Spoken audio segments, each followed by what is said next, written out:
Good afternoon students. परिजन कल्याण समिति के इस यूट्यूब चैनल में आप सभी का स्वागत है। आज की इस वीडियो में हम सीखेंगे पावर पॉइंट का परिचय। चलिए हम वीडियो स्टार्ट करते हैं। सबसे पहले तो हमें यह पता होना चाहिए कि पावर पॉइंट होता क्या है। जैसे आपने MS वर्ड MS एक्सेल पढ़ा है, इसी तरह से MS पावर पॉइंट होता है, जिसमें पावर पॉइंट के द्वारा हम प्रेजेंटेशन बनाने का काम करते हैं। पावर पॉइंट एक प्रेजेंटेशन सॉफ्टवेयर है। चलिए हम पहले इसको खोल लेते हैं, फिर हम इसके बारे में और भी जानकारियाँ बताएंगे। सबसे पहले तो जैसे कि नॉर्मली हम डेस्कटॉप पर ही देखते हैं। यदि डेस्कटॉप पर कहीं आपको लिखा हुआ दिख रहा है पावर पॉइंट 2013, तो आप ओपन कर सकते हैं, या फिर आप स्टार्ट बटन पर जाकर यहाँ देख सकते हैं, या फिर आप सर्च बार में जाकर सर्च कर सकते हैं। हमने PO लिखा, आ गया ऊपर पावर पॉइंट 2013। आप यहाँ से या फिर यहाँ से इसको ओपन कर सकते हैं। सिंगल क्लिक से हम इसे ओपन कर लेंगे, तो इस तरह से हमारे सामने इसकी विंडो आ जाएगी। अब सबसे पहले हमें यह देखना है कि पावर पॉइंट में वर्क क्या किया जाता है, हम इसका किस तरह से यूज कर सकते हैं। पावर पॉइंट एक प्रेजेंटेशन सॉफ्टवेयर है, जिसमें हम प्रेजेंटेशन बनाने का काम करते हैं। प्रेजेंटेशन हम क्यों बनाते हैं, जैसे कि हमें किसी चीज़ के बारे में समझाना है, तो हम प्रेजेंटेशन के माध्यम से बहुत आसानी से समझा सकते हैं। इसमें हम कुछ टेक्स्ट और इमेजेस, चार्ट और वर्ड आर्ट वगैरह और भी चीज़ों के माध्यम से बहुत आसानी से समझा सकते हैं, इसलिए हम प्रेजेंटेशन बनाते हैं। चलिए अब देखते हैं इसमें किस तरह से काम किया जाता है। इस तरह से आपके सामने इसकी विंडो आएगी। इस विंडो में आप देख रहे हैं, आपके सामने यहाँ पर लिखा हुआ दिख रहा है। पहले तो देखते हैं हम रिसेंट में जो कुछ टाइम पहले ही आपने प्रेजेंटेशन खोला होगा या फिर उसको सेव किया होगा। जैसे कि एक दिन में तो हमारा प्रेजेंटेशन कंप्लीट नहीं हो पाता। अब जैसे आप अपना कंप्यूटर बंद कर देते हो, तो जो भी हमने वर्क किया रहता है वो चला जाएगा, इसलिए हम उसको सेव कर देते हैं। सेव करने से यह रहता है कि हमने जहाँ तक वर्क किया था वो वहीं से हमें फिर से मिल जाएगा। जैसे कि ये प्रेजेंटेशन 1 है, या फिर हम किसी नाम से दे देते हैं, तो यहाँ पर नाम शो होता है, जैसे कि ये है। हम इस पर क्लिक करते हैं, तो हमने जो भी प्रेजेंटेशन जहाँ से छोड़ा था वो हमें वहीं से मिल जाएगा, यदि हमने उसको सेव किया होगा तो। ठीक है, इस तरह से आप खोल सकते हैं। या फिर आपके सामने ये जो इस तरह के आते हैं, ये होते हैं टेम्पलेट्स में आपको पहले से बनी हुई थीम्स रहती हैं। आपको किस टाइप का प्रेजेंटेशन बनाना है, उसमें किस तरह की आपको थीम रखनी है, आप यहाँ से थीम सेलेक्ट कर सकते हैं। अलग अलग टाइप की स्लाइड्स आती हैं, और यदि आपको नॉर्मल ही लेना है, आप अपने अकॉर्डिंग बनाना चाहते हैं, तो ब्लैंक कर सकते हैं। या फिर आप इसके अलावा यहाँ से सर्च भी कर सकते हैं आपको किस टाइप का प्रेजेंटेशन बनाना है। अब हम यहाँ से ब्लैंक ही सिलेक्ट कर लेते हैं, या फिर आपको इनमें से कुछ सिलेक्ट करना है, तो ये सभी ऑनलाइन आती हैं। जैसे कि हम ये लेना है, हम इसके ऊपर क्लिक करेंगे। अब यहाँ पर क्लिक करने के बाद ये आपसे पूछेगा कि आपको इन चारों में से किस टाइप की स्लाइड्स चाहिए। तो आप यहाँ से जो भी स्लाइड पर क्लिक करेंगे और वो यहाँ पर आ जाएगी, और हम यहाँ से क्रिएट पर क्लिक करेंगे। तो अब हमारे पास जितनी भी स्लाइड्स आएंगी वो सभी इसी तरह की आएंगी। अब आप सोच रहे होंगे कि स्लाइड क्या होती है। जैसे कि MS वर्ड में जो पेज होता है हमारे सामने, हम उसे पेज ही बोलते हैं। और जो हमारा इसके अलावा एक्सेल होता है, एक्सेल में हम कोई भी काम करते हैं उसे वर्कशीट बोलते हैं, या फिर शीट बोलते हैं, या फिर वर्क बुक बोलते हैं, अलग अलग बोलते हैं। इसी तरह से हम प्रेजेंटेशन में कोई प्रेजेंटेशन बनाते हैं, तो पावर पॉइंट में हमारे सामने जो पेज दिख रहा है इसे हम स्लाइड बोलते हैं। आप यहाँ से और भी स्लाइड्स ले सकते हैं।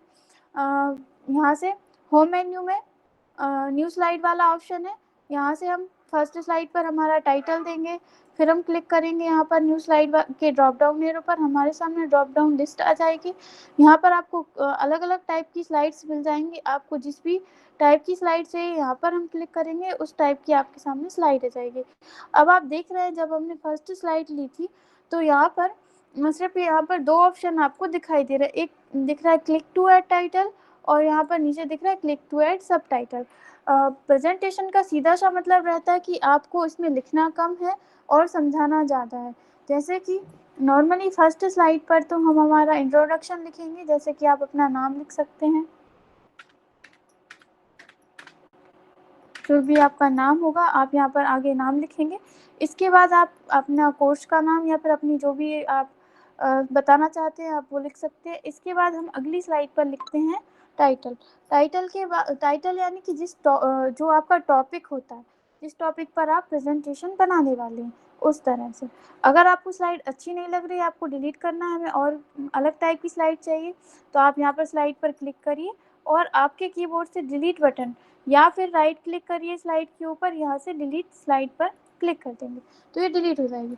हम यहाँ पर अपना नेम और आपको कोर्स नेम वगैरह जो भी लिखना है वो लिख सकते हैं। इसके बाद हम एक न्यू स्लाइड ऐड कर रहे हैं, जैसे कि हमने ब्लैंक स्लाइड पर क्लिक किया। ब्लैंक स्लाइड यदि आप लेते हैं तो यहाँ पर कुछ भी लिखने का ऑप्शन नहीं आता। अब जैसे कि हम कुछ लिखना चाहते हैं तो क्या करेंगे, इंसर्ट मेन्यू में जाएंगे, वर्ड आर्ट ऑप्शन पर जाएंगे और यहाँ से हम कोई भी जो भी टेक्स्ट आपको पसंद हो उस टाइप का टेक्स्ट आप ले सकते हैं और यहाँ पर लिख सकते हैं। जैसे कि हमारा टॉपिक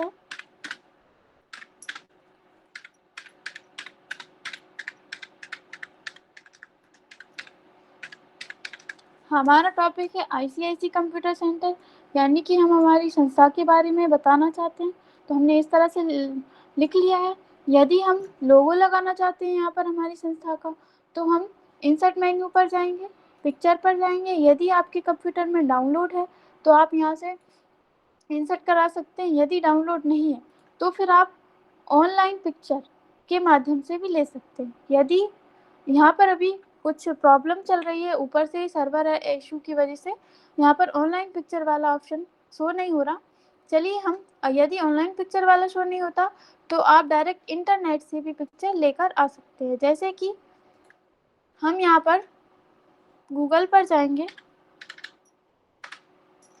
और यहाँ सर्च करेंगे, जो पिक्चर आपको चाहिए आप उस पिक्चर का नाम लिख देंगे और आगे लिख देंगे इमेज। हमने लिख दिया आईसीआईसी कंप्यूटर सेंटर लोगो, यहाँ पर आ जाएगा। इसके बाद हम इमेजेस पर जाएंगे, यहाँ से हम राइट क्लिक करेंगे। अगर आप चाहें तो इसको सेव कर सकते हैं। सेव करने से ये होगा कि आप भविष्य में इसको यूज़ कर सकते हैं।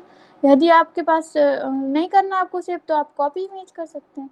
यहाँ पर जाकर हम अपना प्रेजेंटेशन खोलेंगे और यहाँ पर राइट क्लिक करके पेस्ट कर दें इस तरह से। आप चाहें तो इसका कलर भी चेंज कर सकते हैं स्लाइड का। इसके पीछे कोई बैकग्राउंड लगाना चाहते हैं, स्लाइड के ऊपर कोई पिक्चर लगाना चाहते हैं, कोई कलर करना चाहते हैं, तो वो सब भी आप यहाँ पर कर सकते हैं। इसके अलावा हमें बस इतना ध्यान रखना है कि हमें हमारी स्लाइड पर बहुत कम लिखना है। जैसे कि हमें कुछ भी समझाना है वो नहीं लिखना, सिर्फ हमें टॉपिक लिखना है, बाकी आपको खुद समझाना होता है। तो इससे आपका प्रेजेंटेशन और भी ज़्यादा अट्रैक्टिव लगता है। इसके बाद हम अगली स्लाइड लेंगे। अगर आपको जैसी भी स्लाइड लेनी है आप यहाँ से ले सकते हो। जैसे कि हमने इस टाइप की स्लाइड ली है, तो इसका मतलब क्या है, आप यहाँ पर क्लिक टू ऐड टाइटल है, आप कुछ यहाँ पर टाइटल लिख सकते हैं। और इसके अलावा यहाँ पर आपको दो बॉक्सेस बने हुए दिख रहे हैं, इसमें क्लिक टू ऐड टेक्स्ट और कुछ आपको यहाँ पर insert table, insert chart, insert smart art, यानी इन 6 चीज़ों में से और टेक्स्ट में से एक कुछ आप ले सकते हैं डायरेक्टली। आपको इंसर्ट मेन्यू में जाने की ज़रूरत नहीं है। जैसे कि हमने यहाँ पर टेबल वाले ऑप्शन पर क्लिक कर दिया तो यहाँ पर इंसर्ट टेबल का ऑप्शन आ गया। आपको कितनी रो चाहिए, कॉलम चाहिए, आप ओके कर देंगे, बाकी ऑप्शन हट गए। इस तरह से आप ले सकते हैं अपने अकॉर्डिंग। बस आपका प्रेजेंटेशन अट्रैक्टिव बनाने के लिए आप उसमें pictures, online pictures, chart, smart art जो है टेबल का यूज़ कर सकते हैं। इसके अलावा आप ऑनलाइन पिक्चर, ऑनलाइन वीडियो का भी यूज़ कर सकते हैं, यदि आप चाहते हैं वीडियो लगाना चाहते हैं तो। इसके बाद हम नॉर्मल स्लाइड लेंगे। इसमें अब हम लिखना चाहते हैं तो इंसर्ट मेन्यू पे जाएंगे, वर्ड आर्ट, जो भी आपको वर्ड आर्ट लेना है वर्ड आर्ट लेंगे और यहाँ पर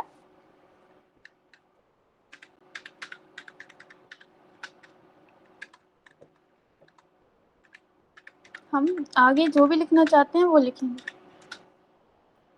अगर आप चाहते हैं कि नीचे लिखना चाहते हैं तो हम एंटर दबा देंगे और यहाँ पे हम लिखेंगे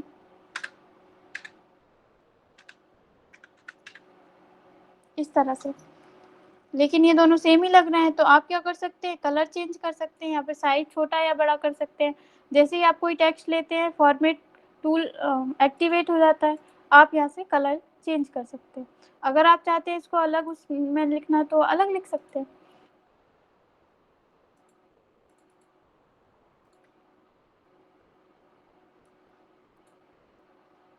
हम यहाँ से इसका टेक्स्ट का थोड़ा सा साइज बड़ा कर लेते हैं। ठीक है, इस तरह से आप कर सकते हैं। अब इसके बाद आपको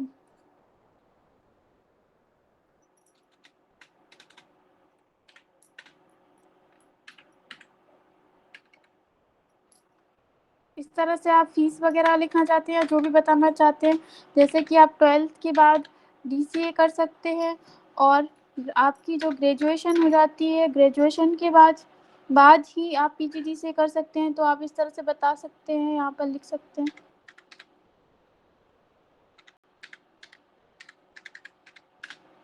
अब जैसे कि ये ऊपर नीचे हो रहा है तो आप इसको अपने अकॉर्डिंग जमा सकते हैं, सही कर सकते हैं। तो हम इसको टेक्स्ट को सिलेक्ट कर रहे हैं और इसका थोड़ा सा साइज छोटा कर लेते हैं इस तरह से। फिर इसके बाद आगे हम और स्लाइड लेंगे, अगली स्लाइड लेंगे। उसके बाद आप जो भी इसमें लिखना चाहते हैं अगली स्लाइड पर वो लिखेंगे। आप इसमें चाहे तो राइट क्लिक करके फॉर्मेट बैकग्राउंड से बैकग्राउंड इंसर्ट करा सकते हैं, बैकग्राउंड वाले ऑप्शंस आ गए हैं। अगर आपको स्लाइड शो करना है तो आप F5 की दबाएंगे, इससे स्लाइड शो हो जाएगा, यानी जब आप प्रेजेंटेशन देंगे तो आप इस तरह से दे सकते हैं। और इसके अलावा F5 करेंगे तो आप आपकी एरो की से, आपके जो कीबोर्ड में एरो की है उससे आप आगे और पीछे की स्लाइड ले सकते हैं। जैसे कि हमें अगली स्लाइड पर जाना है, इस तरह से हम जाएंगे और इसमें आप ट्रांजिशन एनिमेशन, ट्रांजिशन से आप अपनी स्लाइड में कोई जो है इफेक्ट दे सकते हैं जिससे आपको इस तरह से दिखाई देगा। जिन भी स्लाइड में देना है आप दे सकते हैं। इसके बाद एनिमेशन टेक्स्ट में दे सकते हैं, जैसे कि आप चाहते हैं इस तरह से टेक्स्ट में कोई भी आप एनिमेशन देना चाहते हैं, जब आप प्रेजेंटेशन देंगे तो प्रेजेंटेशन देते समय आपके सामने इस तरह से टेक्स्ट होंगे। और भी जो भी आप इंफॉर्मेशन फिल करना चाहते हैं आप यहाँ पर लिखते जाएंगे, जो भी आप बताना चाहते हैं। जितनी ज़्यादा स्लाइड बनाएंगे अच्छा लगेगा। इसके अलावा आपको लेकिन बोलना ज़्यादा है और लिखना इस पर कम है। आप चाहें तो पिक्चर्स भी ऐड कर सकते हैं, जैसे कि हम यहाँ पर पिक्चर ऐड करना चाहते हैं तो आप इंसर्ट मेन्यू पर जाकर कोई आपकी जो भी जहाँ पर भी पिक्चर्स सेव है आप यहाँ पर पिक्चर इंसर्ट करा सकते हैं। इस तरह से छोटी बड़ी कर सकते हैं उनको। इस तरह से आप पिक्चर्स भी लगा सकते हैं और पिक्चर्स में भी आप एनिमेशंस दे सकते हैं, जैसा भी आपको एनिमेशन देना है। यहाँ से बहुत सारे अलग अलग एनिमेशन इफ़ेक्ट हैं, कुछ एंट्रेंस, एम्फेसिस और एग्जिट इफ़ेक्ट भी हैं। आप सभी यहाँ से कर सकते हैं, जो आपको क्लास में डिटेल्स में बताया गया होगा पावर पॉइंट की क्लास में। अब लास्ट स्लाइड, अभी ये तो हमने कम ही स्लाइड ली है, आप और भी स्लाइड ले सकते हैं और उस पर आपका प्रेजेंटेशन में और भी नई नई चीज़ें आप ऐड कर और भी उसको अट्रैक्टिव बना सकते हैं।